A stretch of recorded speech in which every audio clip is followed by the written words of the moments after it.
Hello friends, আমার channel the fresh রেসিপিতে আপনাদের সকলকে স্বাগত জানাই। আজ আমি আপনাদের জন্য একটি খুবই দারুণ একটি টুনা ফিশের রেসিপি নিয়ে এসেছি। টুনা ফিশ কাবাব, অথবা এটা কিন্তু টুনা ফিশ চপও বলা যেতে পারে। তাহলে আসুন দেখে নিই খুবই সহজভাবে আর কিভাবে এই টিন্ড টুনা ফিশ আমি কিভাবে এটাকে কাবাব অথবা চপ তৈরি করছি। তাহলে আসুন দেখে নিই। টিন টুনা ফিশ কাবাব বানানোর জন্য এখানে আমি একটা টিন টুনা নিয়ে নিয়েছি। এখানে দেখুন, এখানে ওয়েট মেনশন করা থাকবে। এখানে নেট ওয়েট দেখুন 185, আর জল ঝরানোর পর কিন্তু এর ওয়েট হবে 130 গ্রাম। তো আমি এটা খুলে নেব। এখানে দেখুন টিনটা আমি খুলে নিয়েছি। এইবার এখানে আমি একটা পাত্র নিয়ে নিয়েছি, তার উপরে এরকম একটা ছাঁকনি নিয়ে নিয়েছি। এইবার আমি এই ছাঁকনির ওপরে মাছটাকে ঢেলে দেব।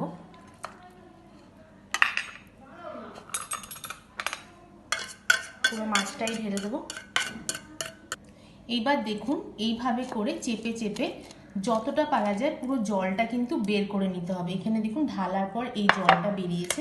এইবার হাতের সাহায্যে হলে ভালো হয়, হাত দিয়ে এইভাবে করে চেপে পুরো জলটা কিন্তু বের করে নিতে হবে। মাছগুলো কিন্তু এইভাবেও হাতে কিছুটা নিয়ে এইভাবেও কিন্তু জলগুলো চিপে নেওয়া যায়। দেখুন ভালোই জল বেরোচ্ছে।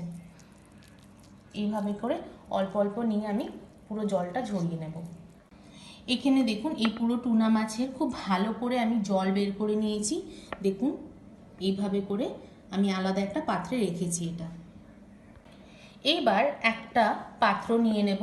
এখানে আমি একটা ছোট সাইজের পেঁয়াজ খুব মিহি করে ছোট করে চপ করে নিয়েছি, আর এখানে রয়েছে দুটো কাঁচা লঙ্কা আমি এইভাবে করে চপ করে নিয়েছি। এইবার প্রথমে আমি পেঁয়াজটা নিয়ে নেব। এইবার পেঁয়াজে আমি সামান্য 1/4 টিস্পুন নুন দিলাম। এইবার পেঁয়াজটা কিন্তু হালকা আমি চটকে নেব। এটা করলে কি হয়, পেঁয়াজের যে জুসটা ওটা বেরোয়, তাতে কিন্তু খুব সুন্দর একটা ফ্লেভার আসে।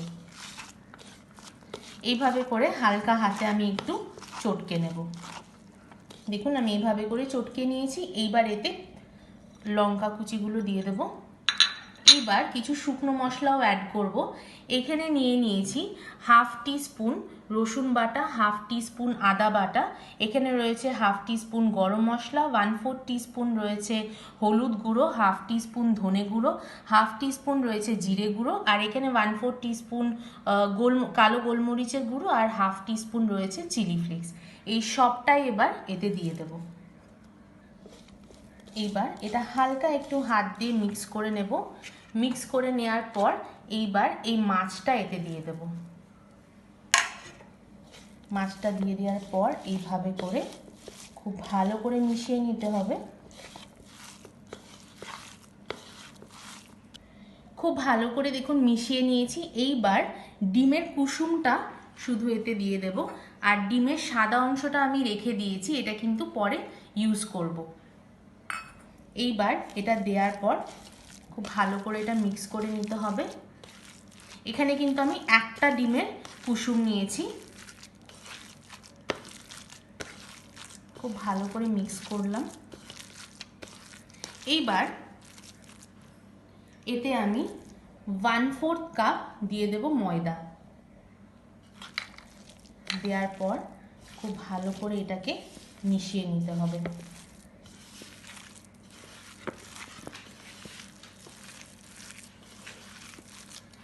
নুন আর ঝালটা কিন্তু অবশ্যই নিজেদের স্বাদ অনুযায়ী দেবেন। আমি কিন্তু এখানে আমার স্বাদ অনুযায়ী নুন আর ঝালের পরিমাণটা দিয়েছি।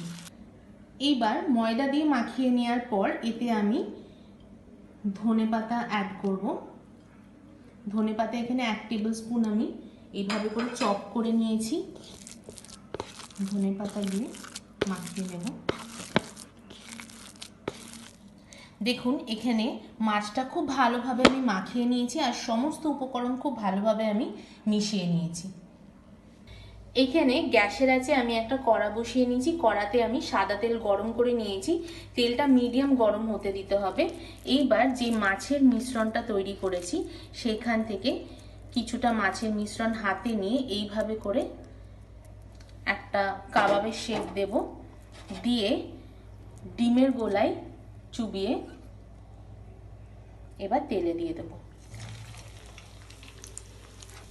ঠিক এইভাবে করে একইভাবে করে আবারও কিছুটা মাছের মিশ্রণ হাতে নিয়ে ডিমের গোলায় চুবিয়ে এবার আমি তেলে দিয়ে দেব। ঠিক একইভাবে করে যতটা আমি ডিমের গোলায় দিয়ে করতে চাই ততটা আমি তেলে দিয়ে দেব। এখানে দেখুন এইভাবে করে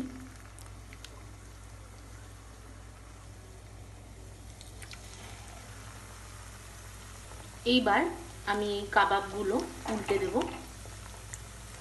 দিয়ে এটা উল্টে পাল্টে ভেজে কিন্তু গোল্ডেন ব্রাউন করে ভেজে নিতে হবে।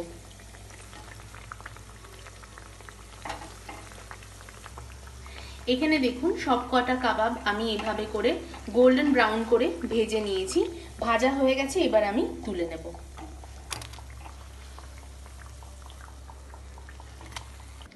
এইবার আরেক ধরনের কিভাবে করব আপনাদের দেখিয়ে দিই। আবারও মাছের মিশ্রণটা হাতে এইভাবে করে নিয়ে প্রথমে ডিমের গোলায় চুবিয়ে নেব, তারপরে এখানে ব্রেড ক্রাম্ব নিয়েছি। এখানে আমি প্যানকো ব্রেড ক্রাম্বের ব্যবহার করেছি, আপনারা চাইলে কিন্তু নর্মাল ব্রেড ক্রাম্বও ব্যবহার করতে পারেন।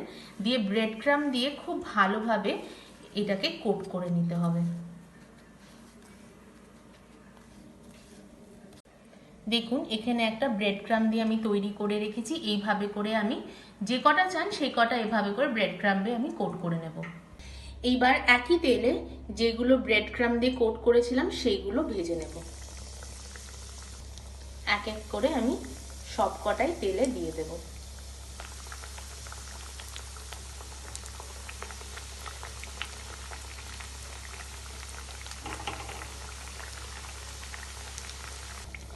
এখানে দেখুন ব্রেড ক্রাম্ব দিয়ে কোট করা যে কাবাবগুলো সেইগুলো আমি গোল্ডেন ব্রাউন করে ভেজে নিয়েছি, ভাজা হয়ে গেছে। এবার ফ্লেম অফ করে দেব আর এটা আমি তুলে নেব।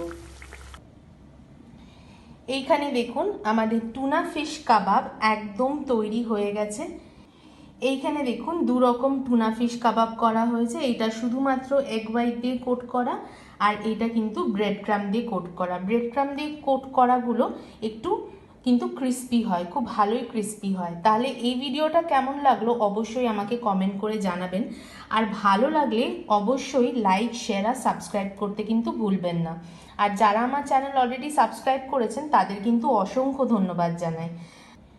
এই টুনা ফিশ কাবাব অথবা এটা টুনা ফিশ চপও বলা যেতে পারে, এটা কিন্তু আপনারা স্ন্যাক্স, লাঞ্চ, ডিনার হিসেবেও কিন্তু সার্ভ করা যেতে পারে।